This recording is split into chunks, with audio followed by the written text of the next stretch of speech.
Welcome back to Las Vegas. It's Alex Belfield talking to two of my favourite people who have created some of the world's most popular music. Frankie Valli, how are you? I'm fine. How are you? Bob Gaudio, how are you? How are you? Good. Nice to see you again. Do you know why you're smart? You created music that was relevant 30 years ago, and it's still here, and it's still being played, and it's still contemporary. How have you managed that? Probably a lot of prayers and lighting candles and stuff like that. I'm not sure I'd call it smart, as maybe lucky. Look, it's who knows. We've been very fortunate with films and commercials, and the songs, the usage of the songs over the years has been perfect. You know, it doesn't hurt to be the lead-off song in Dirty Dancing.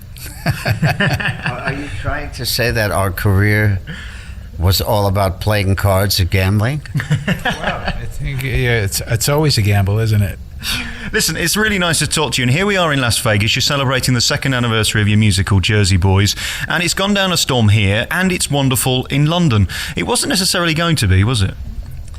Well, it was really tremendous, especially the fact that the London cast is probably one of the most brilliant of all of them. I truly enjoyed them immensely, and I think Bob felt the same way about the London cast. How does it feel to see someone doing you? Ryan is doing his interpretation of me, and he does it incredibly well. He's really a magnificent actor. I've got to ask you the question about you two. Who's the biggest genius, him for his voice or you for the writing? Well, you know, we were just talking about a thing we did in a show that when we played the Copacabana, and the name of it, the piece of special piece of material was "How Do You Write a Hit Song?"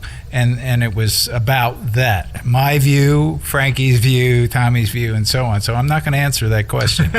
Frankie? I take the fifth. And as for the music itself, how do you get a great tune to be remembered and played again and again and again? Because we look at so many of your hits and they're still being played and they're loved. Is there any recipe for that?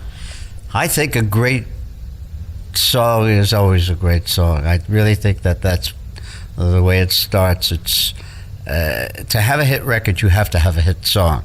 You can have a great production and a great performance and an incredible arrangement. If you don't have a hit song, you're not going to have a hit record. It's really that simple. And that's part of the drama of this show, Jersey Boys, getting that first hit song. And thanks to you, they did. Yeah, well, I don't know about thanks to me. It was, it was just a magical combination. What would Sherry be? What would it sound like if Barry Manilow sang it? I love Barry, okay? But, there's just certain magic that happens with the right chemistry. All comes together. The voice, the song, the track, the musicians and all. And, and that was one of those times. Now, it's not gambling. It was magic. We went from gambling to magic. And tell me about what it's like to be one of the biggest stars in the world and fronting a group that everybody's heard of. Does that ever become normal? I really don't know, to tell you the truth. I never looked at it that way, But it is true, isn't it? I never looked at myself as being one of the big stars in the world.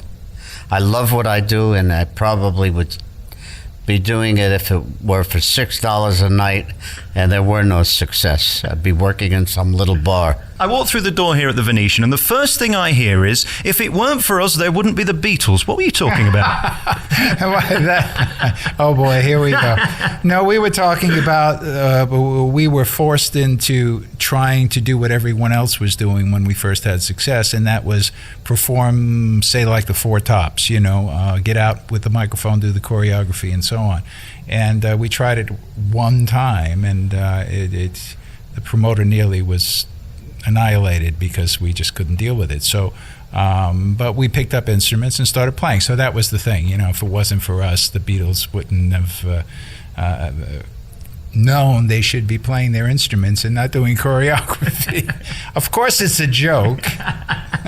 Hopefully a better one than it sounds. It makes a good bit of print, though, doesn't it, for the British newspapers? We created the Beatles. Absolutely. Absolutely. Very finally, before we go, I just want to talk to you about your proudest moment and the thing that really made you think we've made it.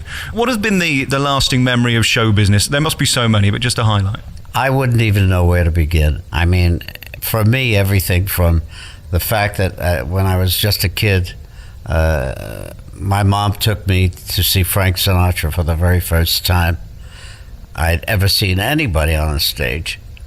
And then later on, becoming friends, and all of the various things that have gone on. We've had the opportunity to work with Sam Cooke and Jackie Wilson and Jerry Butler and Gladys Knight and Ike and Tina Turner, and I mean, and the list goes on. You know, where do you and have a play that's a big hit on Broadway?